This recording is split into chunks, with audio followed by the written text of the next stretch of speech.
Aujourd'hui, on parle de trigonométrie, mais surtout des rapports sinus, cosinus et tangente. C'est quoi ça, sinus, cosinus et tangente? Ce sont des rapports de côté qui sont en lien avec des angles dans un triangle rectangle. Ce qu'il faut que tu comprennes, c'est que dans un triangle rectangle, aussitôt que j'ai un angle, ça définit la forme du triangle. Donc, par exemple, si j'ai un angle de 30 degrés ici, bien, cet angle-ci vaut nécessairement 60 degrés parce que la somme des angles intérieurs d'un triangle est toujours de 180 degrés. Et les rapports de côté sont toujours les mêmes. Ce sont des rapports qui sont constants. Et il y a trois rapports qui existent, le rapport sinus, le rapport cosinus et le rapport tangente. Et le premier rapport, c'est le rapport sinus, qui est la mesure du côté opposé à mon angle sur l'hypoténuse. Donc, quand tu regardes un triangle rectangle, la première des choses à identifier, c'est l'hypoténuse. Elle ne bouge pas, c'est le plus long côté du triangle rectangle qui est en face de l'angle droit, hypoténuse. Ensuite, tu regardes par rapport à mon angle. Donc, supposons que je travaille avec l'angle ici, on va l'appeler l'angle X. Bien, le côté opposé à mon angle, c'est le côté qui est en face ici, puis l'hypoténuse est ici. Donc, le rapport sinus, c'est la division des côtés du côté opposé divisé par l'hypoténuse. Le rapport cosinus, lui, c'est le côté adjacent à mon angle sur l'hypoténuse. Donc, si je regarde mon angle, ici mon angle X, il y a deux côtés. Il y a l'hypoténuse, puis il y a l'autre côté qu'on va appeler le côté adjacent. Il touche à mon angle. Donc, le cosinus, c'est la mesure de ce côté-ci sur l'hypoténuse. Et le rapport tangente, lui, c'est le rapport du côté opposé, donc celui-ci, divisé par le côté adjacent à mon angle. Mais si je change d'angle, mes rapports vont changer. Ainsi, si je travaille avec une autre mesure d'angle, la mesure de l'angle qui est ici, le côté opposé à mon angle est ici en face. Donc, opposé sur l'hypoténuse pour le rapport sinus, ce serait ce côté-ci sur l'hypoténuse ici. Le rapport cosinus, c'est adjacent à mon angle. Donc, ce serait adjacent à mon angle sur l'hypoténuse. Et le rapport tangente, ce serait le côté opposé à mon angle, donc en face, sur le côté adjacent ici. Donc, ce serait le rapport tangente. Et pour retenir les différents rapports, il y a l'acronyme SOHCAHTOA qui est très utilisé. Moi, j'aime l'écrire de cette façon-là. Donc, SOHCAHTOA, c'est-à-dire que le sinus, c'est opposé sur l'hypoténuse, le cosinus, c'est adjacent sur l'hypoténuse, et la tangente, c'est opposé sur adjacent. Mais à quoi ça sert? À retrouver des mesures de côté ou des mesures d'angle dans le triangle rectangle. Par exemple, dans ce triangle-ci, j'ai un angle de 30 degrés, je cherche une mesure de côté ici, puis ce que je connais, c'est l'hypoténuse. La première des choses à me demander, c'est les mesures que je connais ou que je cherche forment quel rapport? Toujours par rapport à mon angle, j'ai un 30 degrés, le X que je cherche, c'est le côté en face, le côté opposé, et ce que je connais, c'est l'hypoténuse. Donc, hypoténuse opposée, je regarde ça ici, c'est le rapport sinus. Donc, je vais m'écrire pour commencer que le sinus de l'angle B, parce que c'est par rapport à mon angle B, est égal au côté opposé sur hypoténuse. Ça, c'est une étape qui est optionnelle. Ensuite, on va remplacer par ce que je connais. Je sais que j'ai un angle de 30 degrés, donc c'est le sinus de 30 degrés, est égal au côté opposé qui vaut X sur une hypoténuse qui mesure 15 cm. Et pour résoudre ça, c'est relativement simple.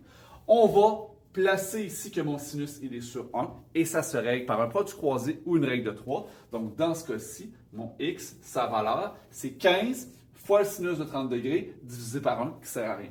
Donc, c'est 15 fois le sinus de 30 degrés divisé par 1 qui est optionnel. Là, avant de calculer sur ta calculatrice, tu vas valider que ta calculatrice, elle est en degrés. Et tu vas obtenir que ton côté mesure 7,5 cm. Donc maintenant, on va travailler avec un autre rapport trigonométrique. Donc dans ce triangle-ci, ce que je connais, un angle de 55 degrés, j'ai le côté à côté de mon angle, donc le côté adjacent, parce que c'est ici l'hypoténuse. Donc si ça c'est l'hypoténuse, ça c'est le côté adjacent à mon angle.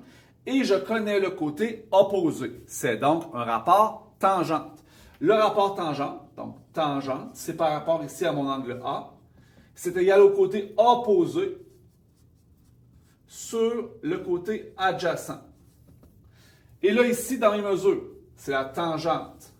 J'entre mon angle de 55 degrés, est égal au côté opposé, 12, sur mon côté adjacent, X. Je vais compléter la proportion avec un 1 ici. Et si je fais un produit croisé ou une règle de 3, ici je vais faire une règle de 3, mon X, il vaut quoi? Il vaut 1 fois 12, on va dire 12, divisé par la tangente de 55. 1 fois 12 divisé par la tangente de 55, donc 12 divisé par la tangente de 55. Il me reste à calculer. Ce qui me donne ici une valeur approximative de 8,40 cm.